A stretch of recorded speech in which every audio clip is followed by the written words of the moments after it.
Joining us on this Friday night to help us unpack that 90-minute presidential debate with only 2 commercials is Don McLain Gil, a geopolitical analyst and lecturer over at the De La Salle University. Don, good evening. Thank you for joining us tonight.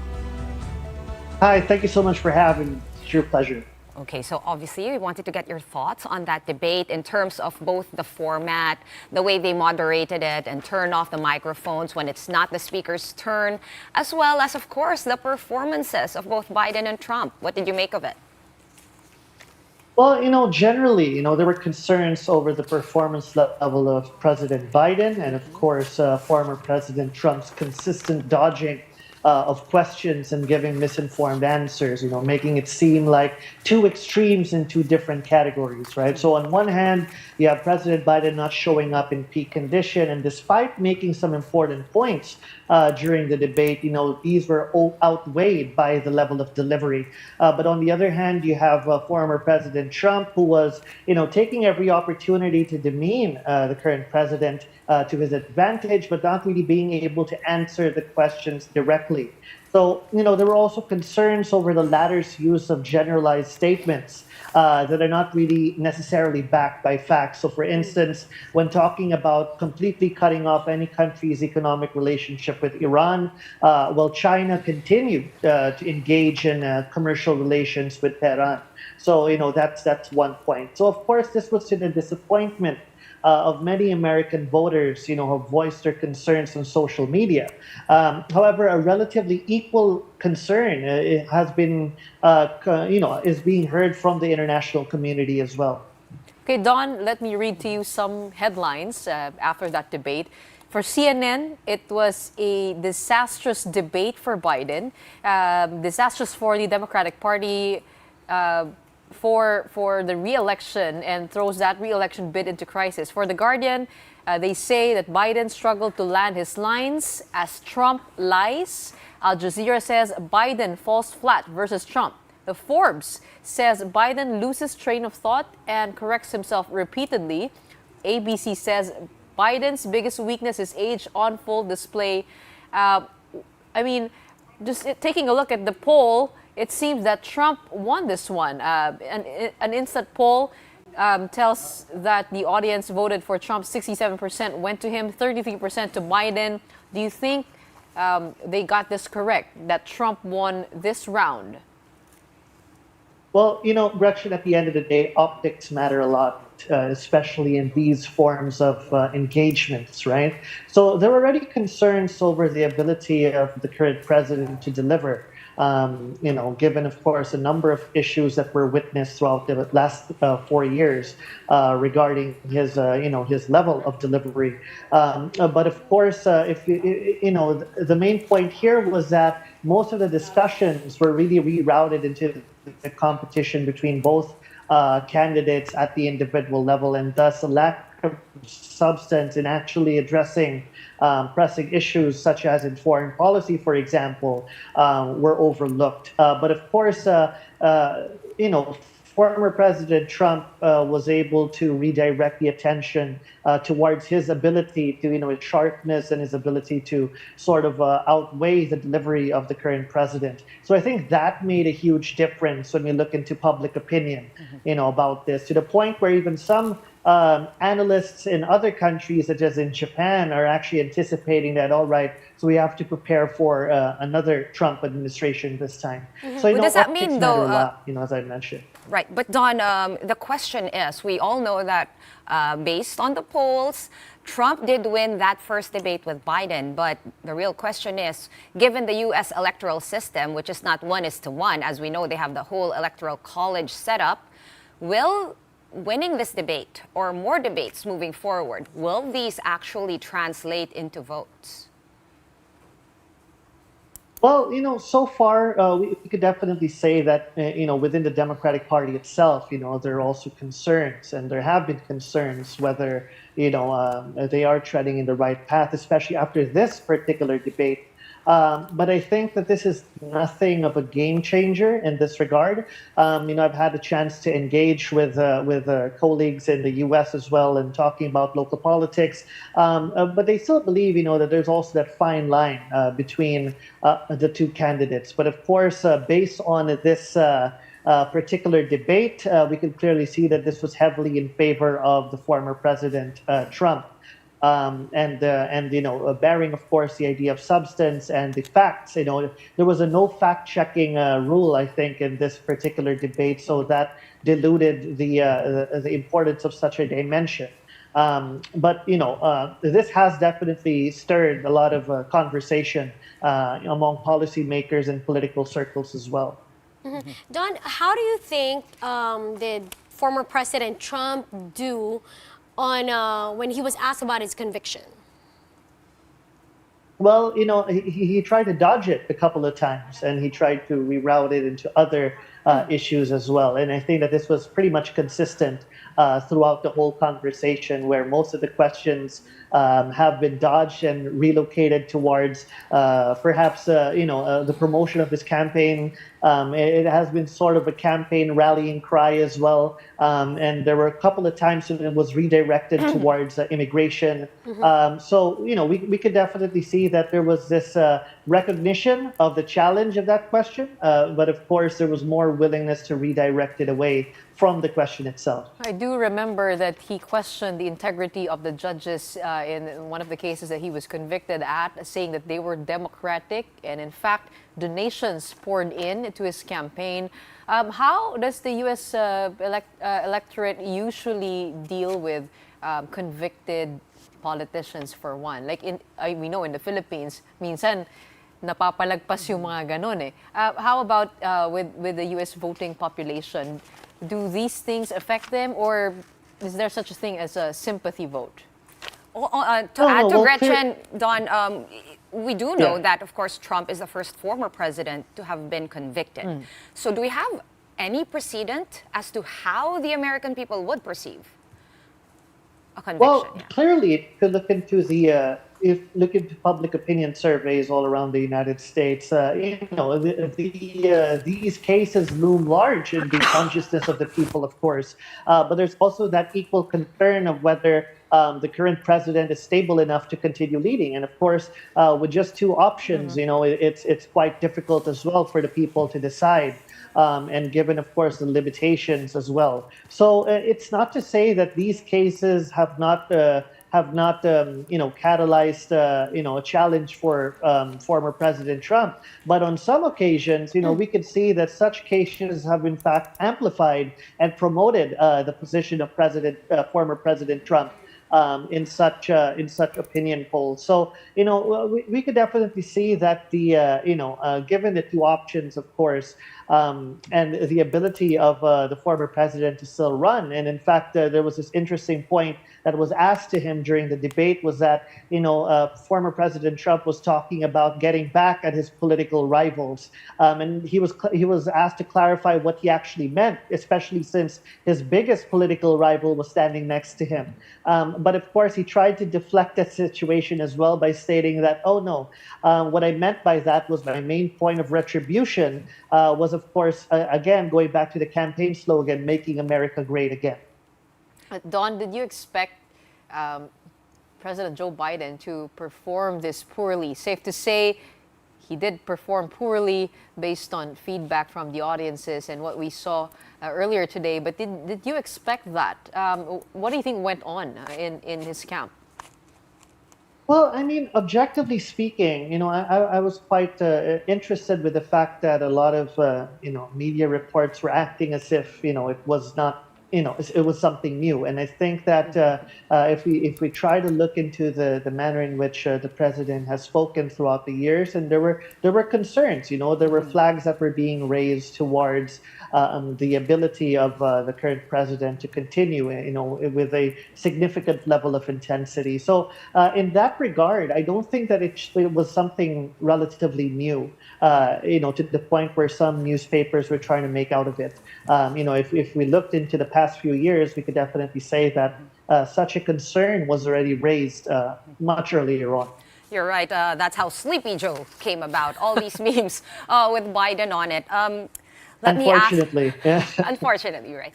He also has a stutter, which is publicly acknowledged and all of that. And we do know that President Trump, of course, is a professional TV guy, a professional TV host. So he does have that on his side. But let me bring it back here to the Indo-Pacific. Actually, let me bring it first to China. Who do you think China would prefer between the two? Well, here's the thing, right? Under the current Biden administration, there's a lot of push towards a value-driven approach in foreign policy, and that is to, of course, address the China challenge based on the metrics of like-mindedness and preserving the rules-based order. And we can clearly see that there has been, a great focus as well on the lack, pursuing a lack of ambiguity in President Biden's current approach, such as towards Taiwan. I'm not saying that there's completely no lack of ambiguity, but the level of ambiguity is quite less, to the point where even President Biden's generals, the military of the U.S., have also agreed to the significance of having a less of an ambiguous position in the Western Pacific. So that's that. But if you look into the former president's position, what we could say is that if former President Trump would win this time, we are looking into a largely transactional approach, particularly towards China. So it's unfortunate, though, that in this particular debate, China did not really figure so much into the discussion, along with other pressing Indo-Pacific issues. But based on what we have seen in the past, we could definitely say that there is largely an effort to create this level of transaction with China, which is a good thing and could be a bad thing as well for many in the region. Some may worry that the level of transaction may result in some sort of de facto agreement between Washington and Beijing. On economic fronts, particularly, as we all know, former President Trump has pursued a hard line on economic relations with China for the benefit of the national economy. Whether it was effective or not is something up for another debate. But that was a hard line. It was economic relations, a deficit, right? So if Beijing is able to create some sort of agreement with Washington, there are also concerns whether Washington may ease up on certain commitments in the region as well. So, as of now, all we can do is speculate based on what we have seen in the past, and given, of course, a lack of comprehension towards such issues in this debate. Okay, so Gretchen, quickly reframe that question. For the Philippines, right, we spoke to a bunch of analysts here also. They seem to be of the opinion that American policy is pretty much, how do I say this, consistent, right? No matter who wins. But do you believe that it is actually that level of consistent that no matter which of them wins, we shouldn't really be affected that much more? Right. So if you look into the general trend of U.S. grand strategy, of course, one important aspect in this would be the preservation of the U.S. alliance network, right, and its growing partnerships. And of course, the deep-rooted institutional foundations of U.S. foreign policy is definitely geared towards that direction. We call this particular institution the blob, which is somewhat consistent. What ensures consistency in this particular grand strategy. But as we can see in the past, Trump had the desire to, push back against that particular institutional foundation.